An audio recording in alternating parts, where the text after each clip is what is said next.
রব্বুল আলামিন বলেছেন আইনামা তাকুনু ইউদরিকুমুল মাউত ওয়ালাউ কুনতুম ফি বুরুজিম মুশাইয়াদা। যেখানেই থাকো না কেন মৃত্যু তোমাদের কাছে আসবে আসবে।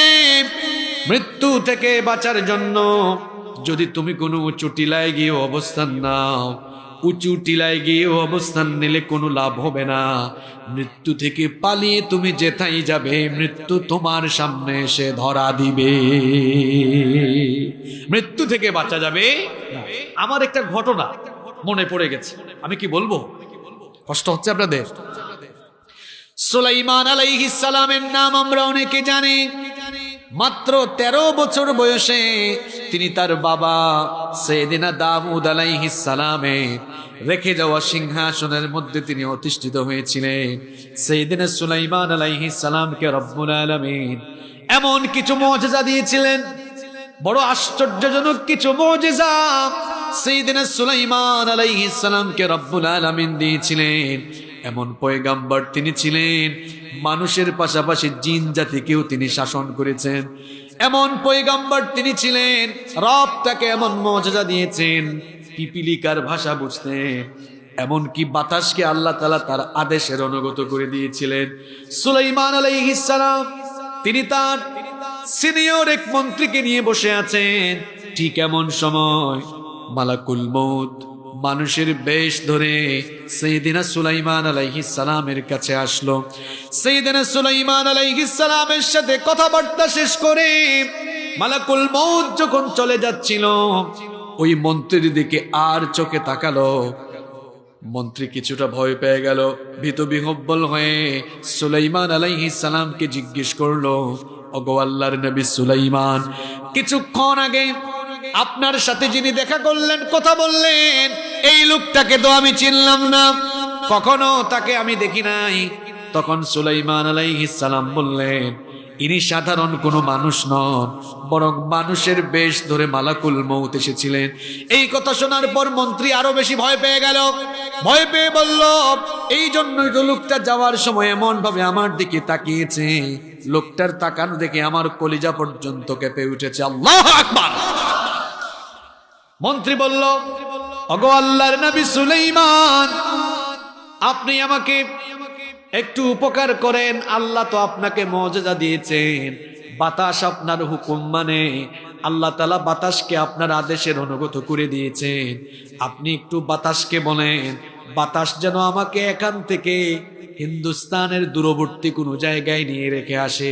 কারণ যে লোকটা এসেছে এই মালাকুল মউত, তাকে যদি আবার আমি দেখি আমি নিজেকে ঠিক রাখতে পারবো না, আমি বড় ভয় পেয়েছি।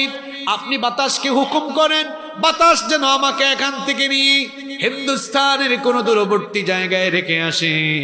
সাইয়েদিনা সুলাইমান আলাইহিস সালাম বাতাসকে যখন হুকুম করলেন, বাতাস এবার ওই মন্ত্রীকে নিয়ে হিন্দুস্তানের একটা দূরবর্তী জায়গায় চলে গেল। শুনতেছেন আপনারা? পরবর্তী দিন মালাকুল মউত পুনরায় যখন সুলাইমান আলাইহিস সালামের কাছে আসলো, সুলাইমান নবী বললেন, ও মালাকুল মউত, গতকাল তুমি যখন আমার কাছে এসেছিলে, আমার মন্ত্রীর দিকে তুমি কেমন করে তাকিয়েছিলে? বেচারা আমার মন্ত্রী খুব ভয় পেয়ে গিয়েছিল। কিরকম তুমি তাকিয়েছিলে? মালাকুল মউত তখন বলল, ওগো আল্লাহর নবী সুলাইমান, আমি যখন আপনার কাছ থেকে বিদায় নিচ্ছিলাম, লোকটাকে দেখে আমি বড় অবাক হয়ে গেলাম। কারণ আপনার সাথে সাক্ষাতের পরে আল্লাহর দেওয়া শিডিউল ছিল, আমি যেন এই লোকটার জান হিন্দুস্তান থেকে গিয়ে কবজ করি। মনে মনে আমি অবাক হয়ে গেলাম, কি ব্যাপার? আমি না হয় এখান থেকে হিন্দুস্তান 1 সেকেন্ডও আমার যেতে লাগবে না। বলেন তো মালাকুল মউত, মৃত্যুর ফেরেশতা যাকে আপনারা আজরাইল বলেন, মৃত্যুর ফেরেশতা দুনিয়ার পূর্ব থেকে পশ্চিমে যেতে তার কি কয়েক ঘন্টা সময় লাগে নাকি? 1 সেকেন্ডও লাগবে না। কারণ চলার মধ্যে এমন দ্রুততা তাকে যিনি দান করেছেন তিনি কি?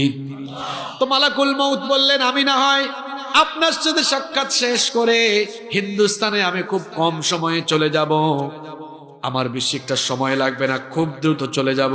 মনে মনে ভাবলাম, যেই লোকটার জান আমি কিছুক্ষণ পরে ওই হিন্দুস্তান থেকে কবজ করব, এই লোকটা এখন আপনার পাশে কি করে, আমি গিয়ে তাকে সেখানে পাবো কিনা। কিন্তু আমি বড় অবাক হয়ে গেলাম। আমি যখন আল্লাহর শিডিউল মোতাবেক আমি যখন ওই হিন্দুস্তানের দূরবর্তী জায়গায় গেলাম, গিয়ে দেখি সেখানেও লোকটা হাজির। বুঝলাম না, কিছুক্ষণ আগে যে আমি তাকে আপনার কাছে দেখলাম, এরপরে আমি গিয়ে হিন্দুস্তানে পেয়ে গেলাম। আমি নিজেই অবাক হয়ে গেলাম, কেমনে তো তাড়াতাড়ি সে সেখানে পৌঁছালো। সুলাইমান নবী তখন বললেন, আহারে আমার মন্ত্রী বেচারা মৃত্যু থেকে বাঁচার জন্য বাতাসের মাধ্যমে হিন্দুস্তান পর্যন্ত পৌঁছেও কোনো লাভ হলো না, মালাকুল মৌতের হাত থেকে সে রেহাই পেল না। এজন্য বলেছিলাম, মৃত্যু এমন জিনিস, no one can leave from that পো। এই মৃত্যুর থাবা থেকে কেউ বাঁচবে। যুবক ভাইয়েরা, তোমরা মনে করছো হুজুর আমরা আরো বহুদিন বাঁচবো, আমরা এখনো জোয়ান আছি। Keep in your mind, there is no serial of death. মৃত্যুর কোনো সিরিয়াল